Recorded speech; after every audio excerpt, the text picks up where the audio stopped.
मराठा लाख मराठा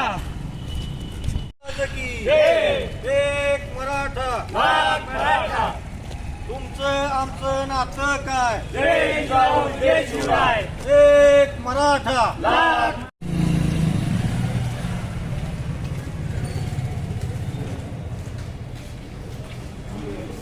एक मराठा लाख मराठा पुन्हा एकदा रेकॉर्ड तपासावा अशी आमची इच्छा आहे. फोनमध्ये काय झालं की जो काही तपास केलं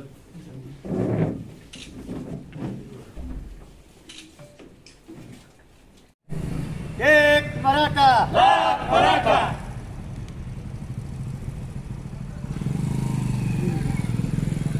जय शिवराय. आज भूमपरांडा आणि कळम या सर्व मराठा बांधवांनी आज कलेक्टर ऑफिसला आम्ही निवेदन दिलेलं आहे.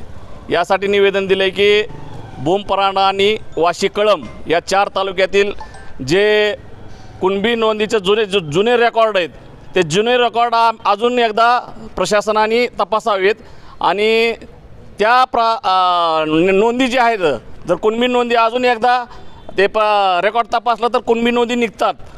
कारण की ज्यावेळेस त्यांनी शासनाने जो मोडी लिपीचा वाचक आम्हाला दिलेला होता तो त्याला प्रशिक्षण नव्हतं, जास्त शिक्षित नव्हता त्या मोडी लिपीतला.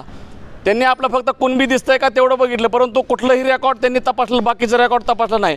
आमची शासनाला आणि प्रशासनाला एकच विनंती आहे की अजून एकदा आपण जे कुणबी जे रेकॉर्ड आहेत जुने रेकॉर्ड अजून एकदा तपासावेत आणि ज्या कुणबी नोंदी निघत आहेत, कारण की कुणबी नोंदी निघल्या तर आमच्या लेकराबाळांचा भविष्याचा प्रश्न आहे, लक्षात घ्या.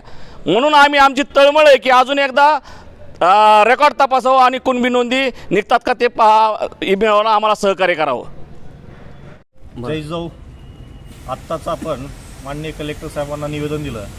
भूमपरांडा कळम वाशी या 4 तालुक्याचं रेकॉर्ड जे आहे ते पूर्वी जो आमचा जिल्हा होता तो नंदुरबार जिल्हा होता. 1881चं नमुना नंबर 3334 जर पाहिलं तर त्या नमुना नंबर 3334वर नंदुरबार जिल्हा येतो. त्या काळात धाराशिव जिल्हा नव्हता आणि धाराशिव जिल्हा तयार झाल्यानंतर परत हा महसुली विभाग आमचा लातूरला गेला. लातूरला विभाग गेल्यानंतर आमचं रेकॉर्ड कदाचित त्या ठिकाणी जाण्याची शक्यता असेल. काही गावं शेजारची काही जिल्हे आहेत, नगर असतील, सोलापूर असतील, अशा ठिकाणून काही गावं आमच्याकडं वर्ग झालेले आहेत. मग ह्यांचं मूळ रेकॉर्ड नमुना नंबर 3334 जो आहे तो आज आणि तागायत आमच्याकडं अवेलेबल झालेला नाही.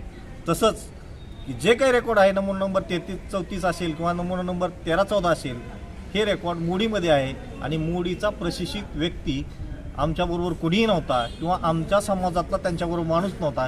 कुठंतरी एखादा शब्द बघायचा, कारण मोडीमधला कुणबी शब्द हा 3 ते 4 प्रकारचा वेगवेगळा दिसून येतो आहे. त्यासाठी डबल एकदा रिचेकिंग व्हावी ही शासनाला माफक अपेक्षा आहे. त्याबद्दल आम्ही 4 तालुक्याने निवेदन घेऊन आलतो. त्याबद्दल कलेक्टर साहेबांनी आम्हाला सकारात्मक भूमिका सांगितली आणि लवकरच डबल रेकॉर्ड चेक करू असं ग्वाही दिली. धन्यवाद.